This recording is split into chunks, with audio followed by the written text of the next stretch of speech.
You're 72. You wake up to silence. No footsteps in the hall. No one asking what's for breakfast. Just the soft hum of the fridge and your own breath. At first, the quiet feels like peace, but then it starts to feel like distance between who you are and who you used to be. Surrounded by people, noise, obligation. No one talks about this. We speak a lot about aging with independence, about how you're still strong, you're still capable, and that's true. But living alone after 60 isn't just about being capable. It's about facing long evenings, unanswered questions, unexpected fears, and moments of pure freedom you weren't prepared for. One viewer wrote, "No one prepared me for the days when the only voice I'd hear was my own." Another said, "I finally feel like I can breathe." But sometimes that air feels so empty, and this video's for both of them. Because the truth about living alone isn't one thing, it's many. In this video, we'll talk about the surprising emotional realities of living alone after 60, the hidden beauty, the quiet battles, and the unspoken routines, why it's both easier and harder than people think, and what you can do to stay strong, connected, and peaceful in your own company, whether you live alone by choice, by loss, or by circumstance. This is not a lecture. This is a reflection, a place to finally say, yes, this is what it really feels like, and maybe to start building a life that feels full, even in the silence. Living alone after 60 isn't a failure. It's a new season, and seasons require different routes. Let's begin. No one warned you how loud the silence can be. Patricia is 68. She moved into her small apartment after her husband passed away. The first night, she was relieved. No hospital machines, no pacing, no middle-of-the-night alarms. Just silence. But at 2 a.m., she sat up in bed. The stillness was thick, not peaceful, heavy, and in that silence, her thoughts got louder. Why is it so quiet when no one is waiting for me? The first truth. Living alone means the world gets quieter, but your mind often gets louder. People talk about how peaceful it is to live alone. And yes, you get space, you get choice, you get control.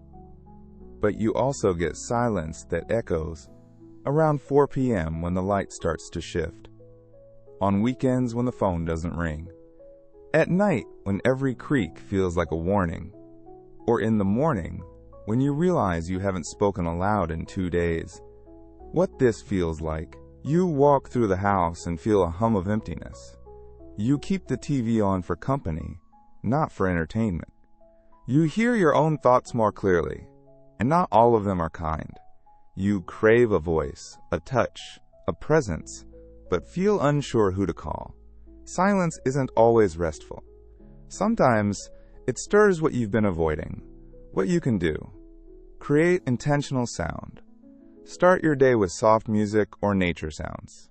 Listen to podcasts where voices feel familiar and kind. Break the silent loop daily. Make one phone call, even if it's short. Read aloud, to yourself, to your pet, to no one. Say this gently to yourself. I'm not alone because I'm unworthy. I'm alone because I'm in a new rhythm, and I'm learning the steps. The worst part wasn't the quiet. It was realizing how much I depended on noise to avoid thinking. Deeper truth. Silence doesn't always mean peace. Sometimes it's the space where healing finally begins. You'll miss the smallest things until you find new rituals. Helen is 73. She thought she was prepared for living alone. She had food, a clean space, hobbies lined up. But what caught her off guard were the things she didn't expect to miss. Someone asking, "Did you sleep well?" Someone saying, "This show reminds me of you." Someone laughing from the other room. She didn't miss the big holidays. She missed the small noises of shared life. The second truth. When you live alone, it's not the big events you miss. It's the micro moments of being noticed. No one prepares you for how much comfort lived in the smallest exchanges.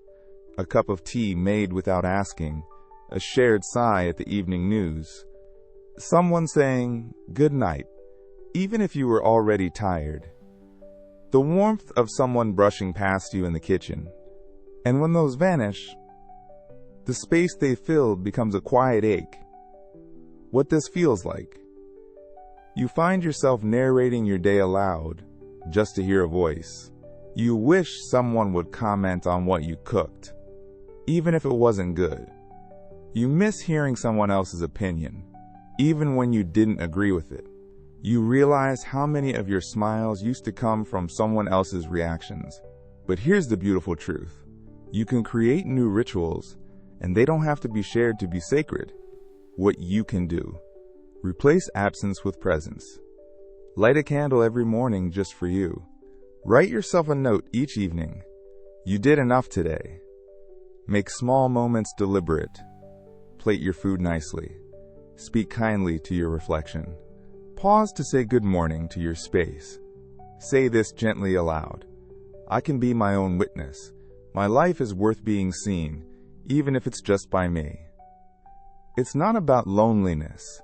It's about missing those little rituals that used to anchor the day. Now I'm learning to build new ones, and they're starting to feel like home. Deeper truth. You don't have to be watched to be worthy. Every quiet routine you choose is a way of saying, my life still matters, even in silence. Have you ever found comfort in a quiet habit? Even something as simple as talking to your plants or putting on the kettle. Type #2inches in the comments if you've created your own rituals after 60. Or whisper it to yourself now, this moment matters too. Living alone changes your relationship with time. Frank is 76. He wakes up when his eyes open. No alarm, no schedule. Some days he forgets what day it is. Not because of memory issues, but because nothing anchors time anymore. No one's coming. No one's waiting. And slowly, the hours stop feeling like building blocks and start feeling like fog. I didn't know what to do with so much unsupervised time. The third truth. When you live alone, time stretches, and it's up to you to give it shape. In a shared home, time is defined by interaction. Breakfasts together. Pickup times. Dinners to plan. Conversations that break up the day. But when you live alone, the hours become fluid. There's no external push, only internal motivation. And if you don't build rhythm, the days start blending. And suddenly, a week feels like a whisper that passed without weight. What this feels like. You feel untethered, like time is slipping through your hands. You do one thing in a day and feel like it's enough, or not enough. You're not sure. You feel guilty for having so much time and not knowing how to fill it. You sometimes miss appointments, not out of neglect, but disconnection. But this isn't about productivity. It's about reclaiming time as yours, not something dictated by others. What you can do. Build microstructure, not rigid routines. Morning walk, journaling, a favorite tea at 3 p.m. Give your day a beginning and an end. Open with light, blinds, breath, movement. Close with soft music, a short reflection, or a gratitude moment. Say this aloud. Time is not lost. I can shape it into something that feels like me. Retirement gave me freedom, but living alone gave me hours I didn't know how to hold. I'm learning that rhythm is not for busy people. It's for peaceful ones too. Deeper truth. You don't need a full calendar to have a full life. You just need intention and a reason to mark the moments. Independence feels good until it suddenly doesn't. Marion is 74. She loves her space. She decides what to eat, when to clean, how to spend her day. There's a quiet pride in knowing she handles everything herself. But one day, she slips in the shower. Not badly, but enough to scare her. Lying on the floor, she realizes, if I'd hit my head, no one would have known. And just like that, independence begins to feel like isolation. The fourth truth. Living alone gives you freedom, but it also reveals how fragile freedom can be. When you're older and live alone, autonomy becomes a badge of honor. You fix your own sink. You shop alone. You don't need permission or assistance. But real life doesn't care how proud you are. A fall, a dizzy spell, a strange pain that no one notices, even forgetting your medication for a day or two. These small moments can turn your castle of independence into a cage of risk if you don't have a safety net. What this feels like: you hesitate to ask for help because you should be able to do it alone. You feel embarrassed about your limits, even in front of your own children. You worry that asking for support means giving up control. You feel anxious at night. What if something happens? But here's the truth. Needing help isn't weakness. It's wisdom in action. What you can do: build invisible support systems, medical alert devices, check-in texts, backup contacts, create low-pressure connections, one neighbor who notices if your curtains haven't opened, a friend who expects a short message every evening.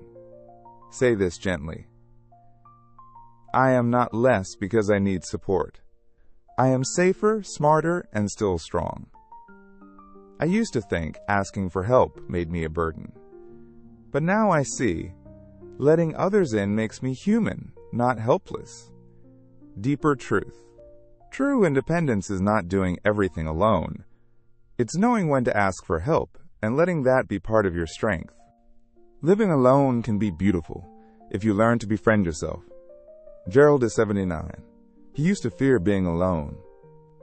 Then he learned how to fill the silence with routine: cooking, walking, reading. But real peace came when he stopped trying to fill the silence and started listening to it. Now, each morning, he looks in the mirror and greets himself. Good morning, old friend. The fifth truth. Living alone becomes a gift the moment you stop seeing yourself as incomplete company. Many fear loneliness because they think it's about not having others. But often, the deepest loneliness comes from not feeling at home with yourself. If your own thoughts are critical, rushed, or bitter, living alone can feel like being stuck in a room with someone who doesn't like you. But if your thoughts are kind, accepting, curious, living alone becomes spacious, not empty. What this feels like: you avoid stillness because it feels uncomfortable. You replay old regrets in the quiet hours. You speak to yourself more harshly than you'd ever speak to a friend. You long for someone else's presence, not just for company, but for permission to feel okay.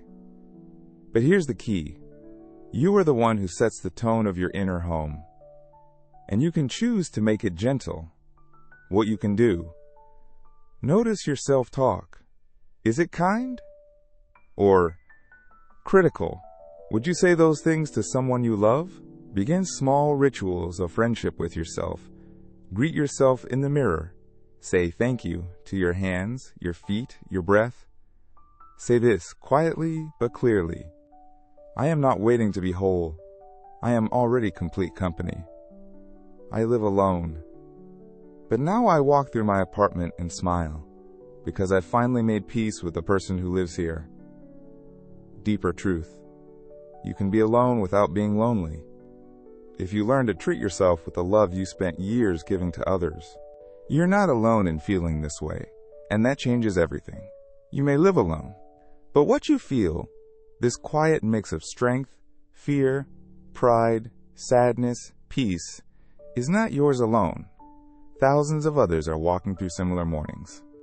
Making coffee for one, watching the light shift through empty rooms, building a new kind of life, one quiet choice at a time. And that's the final truth no one tells you. You are not alone in feeling alone. Let's pause and remember what we've uncovered together. Silence is real, and it's louder than people imagine. It's the small moments of being seen that hurt most when missing. Time becomes shapeless unless you give it rhythm. Independence feels empowering until it reminds you of your limits. And the biggest shift comes when you stop tolerating yourself and start befriending yourself. These truths don't make living alone sad. They make it honest. And when you're honest, you can heal, create, reshape. So whether you're sitting in a quiet apartment, a little house, or a room full of memories, take a breath and say, I'm not waiting for someone to fill the silence.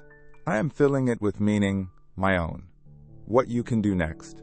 Write down 3 things you've handled on your own, and be proud. Name 1 thing you still want to feel, and ask, how can I offer that to myself? And remember, you are not behind, you are not forgotten, you are not invisible. You are quietly, powerfully here, and that matters. Have you ever struggled with living alone? Even when you wanted it? Leave a comment, even just #3 inches. If this video made you feel less alone, your words may become someone else's lifeline. And if you want more powerful truths like this, about aging honestly, with strength, with clarity, and with peace, right finger, subscribe to Speech Balloon Longevity Talks Herb. We're growing together, even if we're apart.